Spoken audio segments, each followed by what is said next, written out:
La perte d'énergie liée au rendement n'est-elle pas un handicap au développement des hydroliennes en France? Alors, d'abord, je vais vous corriger, parce qu'on ne dit pas énergie mais puissance, parce que l'énergie c'est cumul. Alors maintenant, vous avez pu voir dans l'exposé qu'on partait sur des capteurs qui sont à pales symétriques.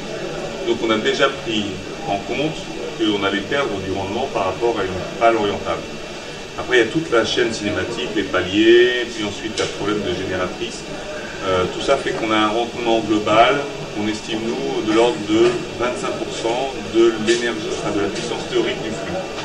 Maintenant, le raisonnement qu'on a pour dire que c'est économie, il faut savoir qu'on parle de la loi de puissance, la loi de l'énergie cinétique, non pas de puissance mais de l'énergie cinétique, c'est-à-dire un demi de MV2, mais c'est aussi un demi de ρSV cube.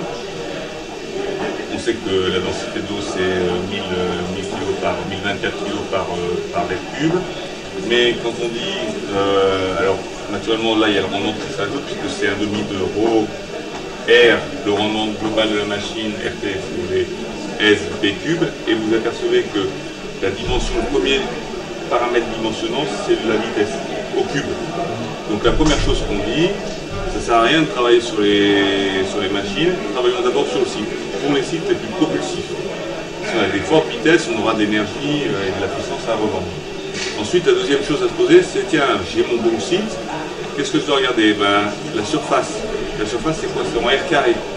Ça veut dire que si j'augmente par 2 la taille de ma machine, je multiplie par 4 la puissance de ma machine. Alors après, je peux aller travailler sur l'amélioration du rendement global de ma machine.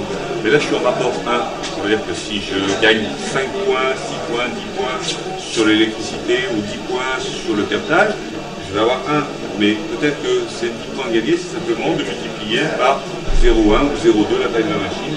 Et vous voyez que les travails, il faut bien faire, il faudra améliorer fortement le rendement des machines. Mais à court terme, il faudra mieux simplement augmenter la taille de la machine pour avoir un captage suffisant.